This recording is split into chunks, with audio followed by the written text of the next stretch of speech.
The sun had not yet touched the horizon when he did it. A young man, wearing an expensive watch and blindfolded, tied a dog to the railway tracks. Next to her lay a tiny puppy who could barely stand. The mother, covered in blood, whimpered softly and tried to shield her son. Ilario, that was the name of the young man, recorded the whole thing on video, saying it would be a video no one could remain indifferent to. The train was already on its way. Its speed had increased, and there was not a soul around. But what happened in the next few minutes was not part of his plan. Someone who was unaware of the situation but possessed great strength and even an unshakable gaze intervened and saved them both. The dog trembled, a dirty wound gaping in her flesh. She did not cry from the pain. She cried because she knew she would not be able to protect the one she loved most. Bound by a thick, filthy rope, she simply looked at her baby, who was too young to understand what death was. He was just trying to catch up to his mother. His little face was full of hope. The sun was quickly sinking behind the horizon, and with it came the mighty sound of the train wheels rushing down the track. The noise grew, vibrating through the ground, but no one paid attention. On the other side of the fence, the young man smiled and asked, "Is she still there?" His friend, holding the phone, replied, "She is, Tassim. This will look great on video." The dog raised her eyes one last time, not in despair, but with submission. In the train cabin, the engineer squinted. In the distance, he saw something small on the tracks, unmoving, beside another animal. He immediately radioed the base. "This is Anthony," came the voice from the base. "There's something on the tracks, looks like a dog, 2 of them. I think you have time." The engineer replied, nervously, "No time, emergency brakes." Even knowing it was almost useless, he pressed the pedal, and the brakes began to screech, struggling against inertia. And then, just as everything around shook, he saw the puppy. In Sanulu, an area of the revived railway line used for heavy freight that had once been forgotten by residents, bets and dangerous videos by thrill-seeking youth had become common. But that day, the fun crossed every line. Leo, a 19-year-old son of a city businessman, loved sharing photos with cocktails, guns, and exotic animals. But that day, he wanted more. During a barbecue with friends, he noticed a female dog on the ground, which he assumed had been trampled. She was still nursing her puppy, and Leo laughed, already knowing what would appear on his Instagram. They tied the dog with a nylon rope and took her, with the puppy following, until he joined them. It was all filmed. At 5:48 p.m., the train left the station, and by 6:15, its wheels were racing toward the two. At 6:15, the radio in the train cabin received a report that changed everything. Operator Dubasa spoke quickly. A boy from a nearby house had seen 2 small children stuck on the tracks and told his father, a railroad technician. He rushed to the station and warned it might already be too late. Anthony, a 32-year-old man who had worked on the railway for 12 years, had never cried on duty. But the moment the headlights lit up the dog's eyes lying on the tracks, he felt a deep pain rise within him. He understood the train would not stop in time, and they were alone. No one knew her name, but locals where the tragedy occurred called her Amawa de Pretinha, a skinny, hairy dog with bluish flies covering her scars. She had lived in the area since the beginning of the year after the house she inhabited was sold. The owners moved and left her behind, as if forgetting a plant in the yard. Though she spent a month sleeping under an abandoned factory, at the edge of a field, at the end of the street, she was always alert. She cared for her body, licking up food scraps, and from time to time stared at her old house, perhaps hoping someone would return. But no one did. Even on rainy days, she showed resilience. One day, a motorcycle hit her at full speed coming out of an alley. The rider never stopped. She barely crawled into shelter. Some locals saw her, but no one took her to a vet. "It's just a dog," they said. "I call it pain and abandonment." Someone saw from above. 10-year-old Pedro was trying to get a mobile signal when he noticed something strange on the tracks. He called his mother, who dismissed it. But his father, York, a railway technician, looked out the window and went pale. He saw a dog tied to the tracks and next to her, a puppy. York ran out and dashed to the railway control centre, shouting and calling his colleague on the radio. The train had already begun moving, and the cabin received the alert. "I'll try to stop the heavy train." 2 nearby maintenance workers heard the screams. One of them, a younger man named James, leapt from the inspection vehicle and ran down the track. Despite the approaching train, they ran 300 meters in less than 2 minutes. When they arrived, the dog's eyes were already glowing with fear under the train's headlights. James dropped to his knees while Pedra's mother screamed in horror. He pulled a pocket knife from his pocket, but the rope was too thick to cut. The soaked, tangled knots would not budge, and the train was speeding up. "Pull it!" cried Pavlet. "Come on, damn it!" "I'm trying," Pavlet responded with shaking hands, but managed to cut the puppy free. He pushed the puppy off the tracks, but when he tried the same with the mother, his hand slipped on a stone and he began to bleed. The train was now less than 100 meters away. Anthony held the reins tightly, but knew he could not stop the train.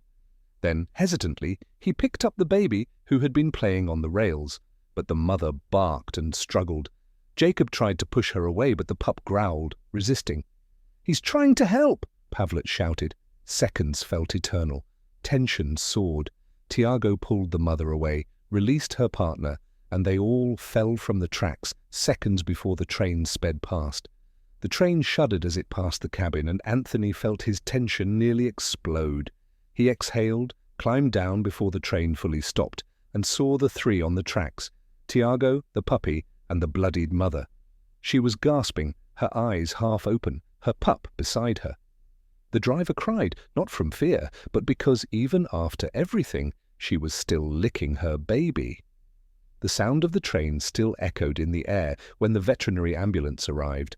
No one knew exactly who found them. Maybe a technician, maybe a local. But they were alive, and that brought hope. The mother was placed in a cage, but her pup refused to be separated. He growled softly at anyone who approached him without care.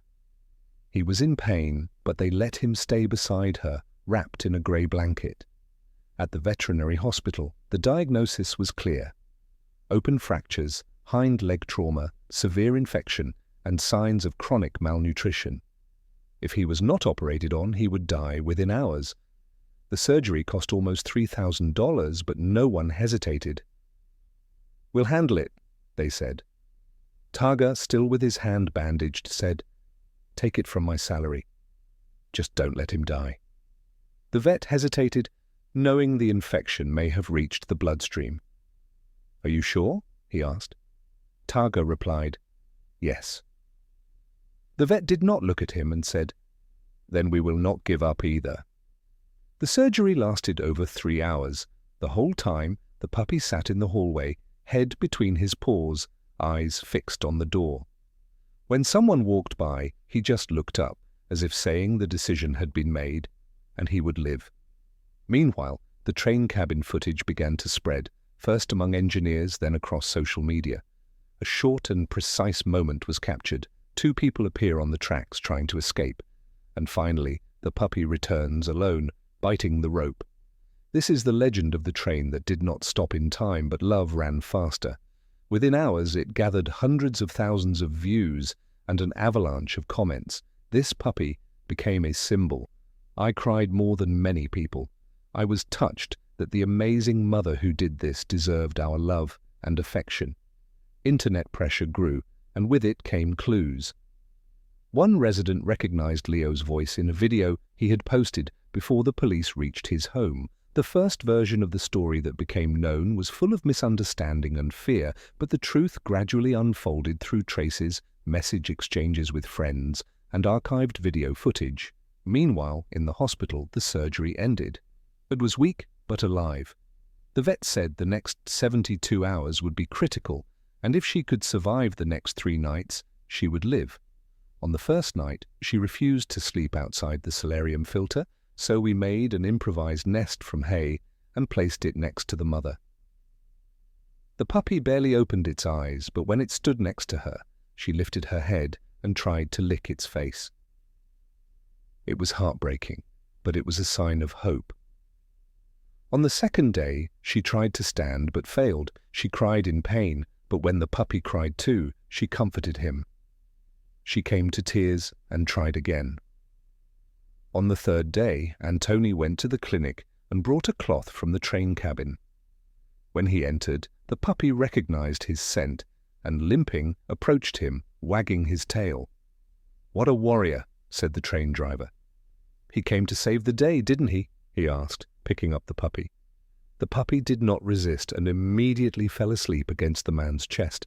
The mother watched them, still motionless, but now her eyes sparkled. Within a week, the recovery process sped up. The mother, still nameless, began eating on her own. The infection receded, the wounds healed well, and most surprisingly, the leg that had been considered lost began to respond to early stimuli from Tiago Paula and Antoni Cerevesa within just a few weeks. The video dedicated to the little cat already had 6 million views on YouTube. It was created by the animal protection group Batur 5000 in 2 days. The cat story went viral, but she still lacked a home. 2 weeks ago, the veterinary clinic decided to release her to help with puppy births during the season. She had already begun walking, though uncertainly. The puppy, on the other hand, seemed to have grown tenfold. He ran through the corridors with boundless energy, as if trying to prove to the world that they were not victims anymore. But there was a problem. No one wanted to separate them, and no one was sure who could care for both, considering the mother's special needs. That was when Antoni decided to take them in.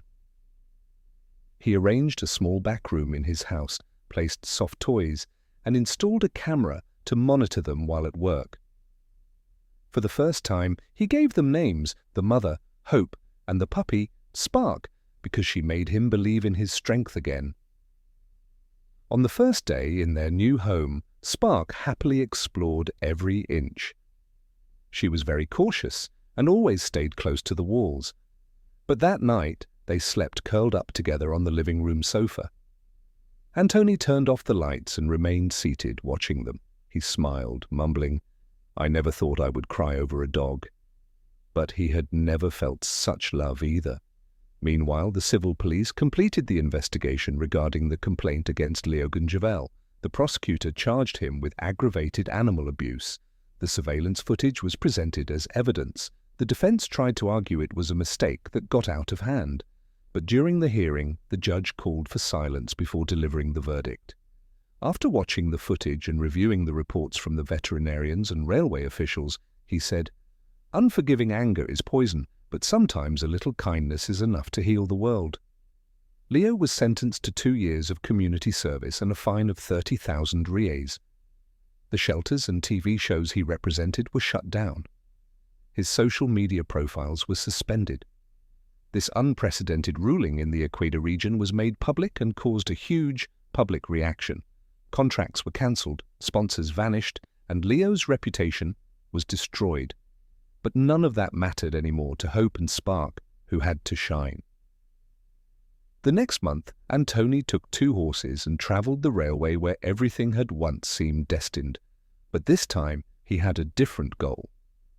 "I want them to see it is no longer a threat," he explained, placing Spark on his lap and holding her. The train passed slowly, whistling. Antoni nodded to the conductor, and when he looked toward the horizon, he saw something he would never forget. Hope, standing tall, her eyes fixed on the tracks without fear, like someone who knows they have won. The final surprise came a few days after the clinic closed. She was caring for 2 dogs when she received an anonymous letter containing a generous donation. The letter said, "You saved much more than 2 dogs. You saved a part of Mimera." It was signed by Pedro Amanina, who had seen everything from his window. Now she dreams of becoming a veterinarian. Every day she hears the same sounds that almost took Pedro's life. The distant whistle of a train crossing the city. But now it does not cause fear. It has become routine. She lives in a spacious yard with a tall frame and sunlight that feels warmer than before. The scar on her leg is still visible, but it does not interfere with her morning walks. She loves lying near the gate beside the blue ceramic pot, watching the street, as if she understands what safety is. Her world, on the other hand, is pure energy. She plays, barks at butterflies she sees as monsters. She grew up strong and healthy, and even her one eye, which once brought pain, now carries sweetness. But when her mother lies down, they do everything together, just like on the first day. They understand each other in silence. And Antoni, a soul speaking to a soul, says, "I could never translate this. Sometimes Helios leads us to a railway where we might meet legendary heroes, like Yakov Oinov, bleeding to save hope, or the godfather of Spark, Paolo, who lives next door. This man always carries little sandbags hidden in his pockets." The video that gained more than 18 million views became a mini-documentary created by the Animal Protection Channel. In the film, we see the pup tied to its mother, biting the rope. This rescue still moves millions, but the final scene, where the two puppies warm themselves on the train driver's lap, became the most memorable. This story spread thanks to donations raised by local school NGOs. They began showing the case in Palestine to inspire empathy and support relief projects. Inspired by that day's events, Lay began drafting plans at City Hall to fine those who mistreat animals. All this was because of a dog who never gave up, and her owner who returned on a cold night. Antoni stepped out to close the gate and saw Hope sitting in the yard, watching him. Spark slept, curled up next to him. Lay approached, crouched down, and gently stroked a man's head. "Thank you for not giving up," he whispered. She turned her face, nudged his hand, and licked it. That night was quiet, with a distant train and two hearts beating together in Kentall. Antoni realized that some stories do not end. They continue, even after it seems like everything is over. If you also believe love can win, you might enjoy the last story we told on our channel. It is already on screen. If you are not subscribed yet, do not miss the chance to join us. And if you are already part of our family, do not forget to leave a like. It really helps us continue to fight for stories like this one. We will definitely meet again next year.